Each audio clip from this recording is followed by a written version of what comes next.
तो हम जो है आज कई दिनों बाद क्लास लगा रहे हैं, तो आज हम मीटर सेतु पढ़ेंगे। क्या पढ़ेंगे? Metre bridge. क्या जी? मीटर सेतु। मीटर सेतु का उद्देश्य क्या है? अगर आपसे पूछा जाए क्या इसका उद्देश्य है, तो बड़े ध्यान से देखेंगे।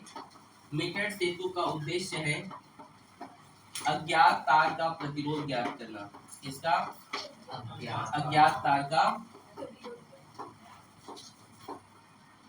अननोन जो वायर है ना, उसका आपको रेजिस्टेंस फाइंड करना है। ज्ञात तार का प्रतिरोध क्या करना है? ज्ञात करना है। ठीक है। अगर आपसे पूछा जाए किस सिद्धांत पर कार्य करता है, तो जानते हो किस सिद्धांत पर कार्य करता है? बोलिए। व्हीटस्टोन। व्हीटस्टोन सेतु के सिद्धांत पर क्या करता है? यह कार्य करता है। व्हीटस्टोन सेतु का सिद्धांत T/Q बराबर R/S। ऐसे लिखना है। अगर आपसे परीक्षा में अगर पूछा जाए तो जैसे मैं लिख रहा हूँ उस तरीके से आपको क्या करना है जी? लिखना है। ठीक है। मीटर सेतु, ठीक है। इसके लिए हमें यहाँ पर डेरिवेशन तैयार करते हैं, बड़े ध्यान से देखेंगे आप लोग। ये लकड़ी के बॉक्स पर जो इसको तैयार किया जाता है, तो मेरे पास समझे लकड़ी का बॉक्स, ये बोर्ड है, इस पर बना रहा हूँ, समझ रहा है? ठीक है।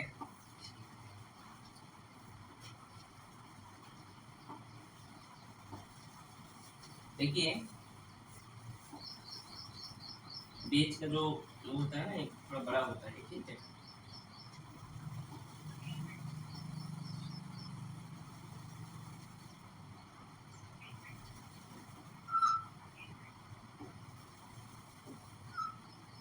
यहाँ पर नट लगे रहते हैं। क्या लगे रहते हैं? आ रहे समझ में? ये जो जो गोल किया हूँ ना, जो पॉइंट, यहाँ क्या लगे रहते हैं? नट लगे रहते हैं। ठीक है। ए और बी का एक हम वायर लेते हैं। क्या लेते हैं? हमें यहाँ पर एक तार लेते हैं। क्या लेते हैं जी? ये समझिए, ये एक स्केल है कितने का? 1 मीटर का। कितने का? 1 मीटर। ठीक है। ये समझ रहे हैं 1 मीटर है। ठीक है। 100 सेंटीमीटर। ठीक है ना। यहाँ पर होता है एक बॉक्स होता है। क्या होता है? बॉक्स होता है जिसको हम रेजिस्टेंस बॉक्स कहते हैं। क्या कहा जाता है जिसको?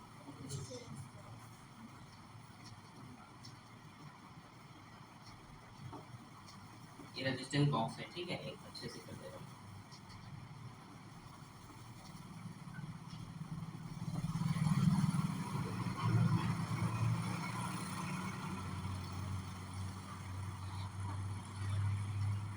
ये रेजिस्टेंस बॉक्स है, समझिए। क्या है ये? Resistance box. और यहाँ पर हम उस वायर को लेते हैं जिसका हमें क्या ज्ञात करना है? प्रतिरोध ज्ञात करना है। ठीक है। आ रहा है समझ में? Resistance box RB। ठीक है। और ये होता है एस, जिसका हमें क्या करना है? प्रतिरोध ज्ञात करना है। ठीक है। ये AB एक स्केल है 1 मीटर तार वाला। ठीक है जी। यहाँ पे किसी कोई दिक्कत? रेजिस्टेंस बॉक्स यदि हम 4 ओम 10 ओम का हम जो भी निकालते हैं, उसी से हम क्या करते हैं? उसको मेजर करते हैं। ठीक है। समझ में आया यहाँ तक? आया कि नहीं?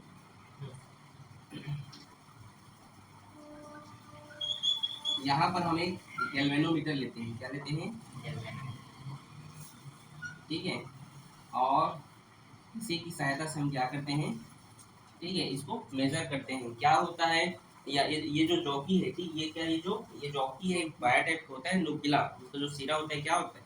नुकीला होता है। और पीछे में क्या, तार को लगा के उसको टच कराते रहते हैं। ठीक है। ये 1 मीटर का तार होने के कारण ही वैज्ञानिकों ने इसका नाम क्या रखा है? मीटर सेतु रखा है। याद रहेगा? समझ में आया कि नहीं? आया कि नहीं जी? ये एक स्केल है। नहीं समझ रहे हो मैं क्या बोल रहा हूँ? अरे ठीक है। ये ठीक है, ये एक स्केल है। ठीक है। और ये है आपका तार है। ठीक है जी। क्या है ये? तार। इसके एक सिरे को हमने बैटरी से, और यहाँ पर हमने क्या लगाया है? की लगाया है, और उसको इस तरीके से हमने जोड़ दिया। ठीक है। किसी कोई दिक्कत नहीं ना? ठीक। ये क्या है? सेल है, सेल ई। और ये क्या है? की है, की। ठीक है। ये जो की हो गया। ठीक है। ये इसकी जो दूरी है जे तक की, उसको मैं एल लिया हूँ। ठीक है। और जे से बी तक की दूरी को मैं 100 माइनस एल लिया हूँ। ठीक है। क्यों लिया हूँ? क्योंकि स्केल क्या होता है? 100 है अपने आप में। और यहाँ तक अगर एल है तो उधर 100 माइनस एल होगा। यहाँ तक किसी कोई दिक्कत, किसी को भी पीछे? ठीक। अब यहाँ पर देखिए व्हीटस्टोन सेतु का सिद्धांत क्या कहता है कि उस विक्षेप क्या होना चाहिए, शून्य होना चाहिए। होना चाहिए मतलब आप जो किलोमीटर जो ले रहे हैं क्या होना चाहिए, ये शून्य होना चाहिए। जैसे यहाँ पर ये काम कैसे करता है तो देखिए, अगर ये यहाँ पर हम अगर विक्षेप ले रहे हैं, ठीक है, अगर हम इस जॉकी को इस सिरे पर अगर हम छुआते हैं तो उसका विक्षेप इस तरीके से कुछ होना चाहिए, और अगर हम इसको छुआने अगर इस लेफ्ट राइट साइड को अगर हम टच कराएं तो उसका विक्षेप किधर होना चाहिए, ठीक है। प्रयोग विधि है ये, ठीक है जी। और अगर हम जो है इस जॉकी से अगर इस साइड को टच कराएं तो भी उसका विक्षेप अगर इधर है तो वो आपका सिस्टम गलत है। आपको क्या करना पड़ेगा, प्रतिरोध बॉक्स से और क्या निकालना पड़ेगा, प्रतिरोध निकालना पड़ेगा, ये निकालना पड़ेगा, ठीक है। समझे कि नहीं, यहाँ तक समझ गए? बस यही है। और इस जॉकी से हम तब तक इस प्रकार से इसको छुआते रहते हैं जब तक कि ये जो है संतुलन की स्थिति में ना आ जाए। अगर संतुलन की स्थिति में आ जाता है उसके बाद हम इस प्रयोग को क्या करते हैं, रोक देते हैं, ठीक है। यही है मीटर सेतु। क्या है ये, मीटर सेतु। इसलिए एक छोटा सा कैलकुलेशन होता है, गणना होता है, ठीक है। यहाँ पे गणना कर दे रहा हूँ, इसका कैलकुलेशन या गणना क्या होता है चलिए देखते हैं, ठीक है। मान लो जो तार है, इस तार का इकाई लंबाई जो है x है, क्या है जी, x है, ठीक है। तार का इकाई लंबाई का प्रतिरोध क्या है, तार का इकाई लंबाई, तार की इकाई लंबाई का प्रतिरोध क्या है, x है, क्या है, x है, ठीक है। यहाँ तक किसी कोई दिक्कत नहीं। तार ए जे का प्रतिरोध क्या हुआ, ए जे बोल रहा हूँ ना, ठीक है, अच्छा मत सुनिए, ठीक है। तार ए जे का प्रतिरोध, किसका, तार ए जे का प्रतिरोध, ठीक है। तो उसको मान लीजिए मैं उस पॉइंट को P मान लेता हूँ, क्या मान लेता हूँ, P मान लेता हूँ, ठीक है। तो मुझे पता है तार का इकाई लंबाई का प्रतिरोध जो है क्या है, x है, ठीक है। और A से J तक की दूरी क्या है, L है।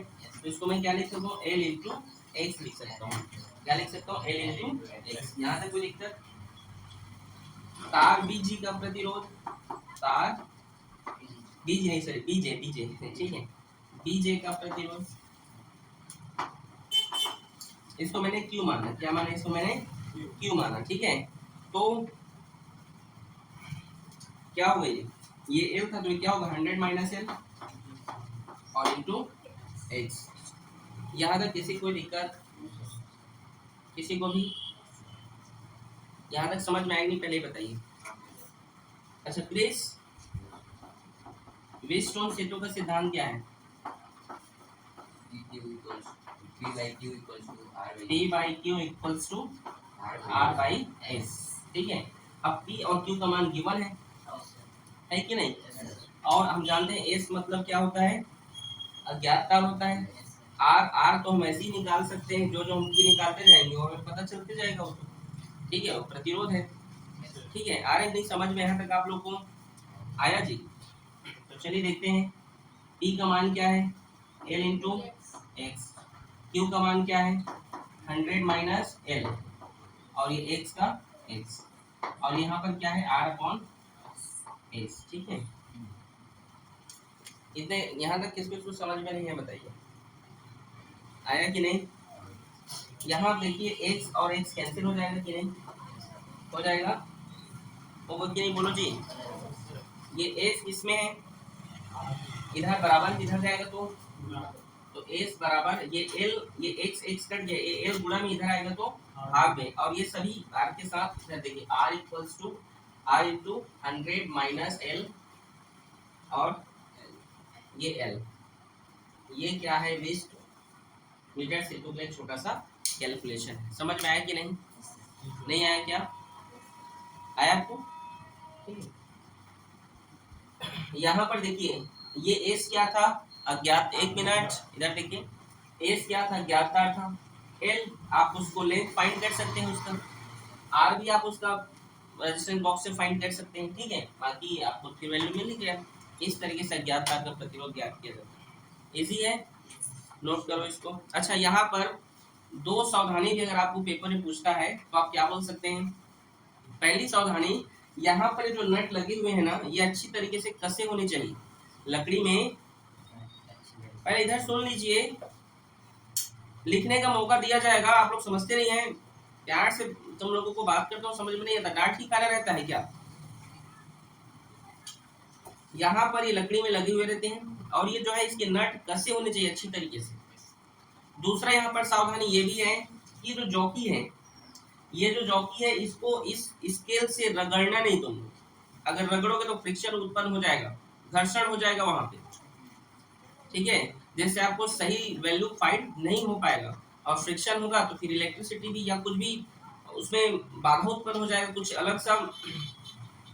इससे तार में क्या होगा, इफेक्ट होने लगेगा घर्षण कराने से। इसीलिए इसको खाली छुआना है, ऐसे ऐसे कर, ये नहीं उसको रगड़ रहे हो उसमें। कई लोग नहीं होते हैं छुआने पर इजी पड़ेगा करके ऐसे करते हैं, समझ लो मैं क्या बोलता हूँ। कई लोग होते हैं ना, तो उसको नहीं ऐसे पकड़ उठाकर अगले स्टेप में रखना है, घसीटते नहीं उसमें, समझ में आया। ये दो प्रकार की सावधानी आप लिख सकते हैं, ठीक है, नोट करो अभी इसको। चलो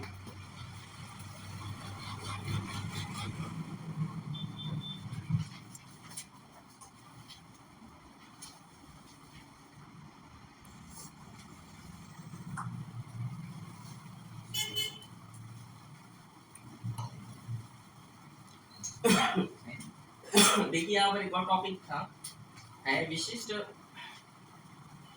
प्रतिरोध, ठीक है। आपको अगर इसका विशिष्ट मीटर सिद्धू का विशिष्ट प्रतिरोध ज्ञात करना है तो आप कैसे ज्ञात कर सकते हैं, इसी की सहायता से, क्योंकि मीटर सिद्धू की सहायता से क्या किया जाता है, अज्ञात का प्रतिरोध या किसी पदार्थ का विशिष्ट प्रतिरोध भी ज्ञात किया जाता है, ठीक है।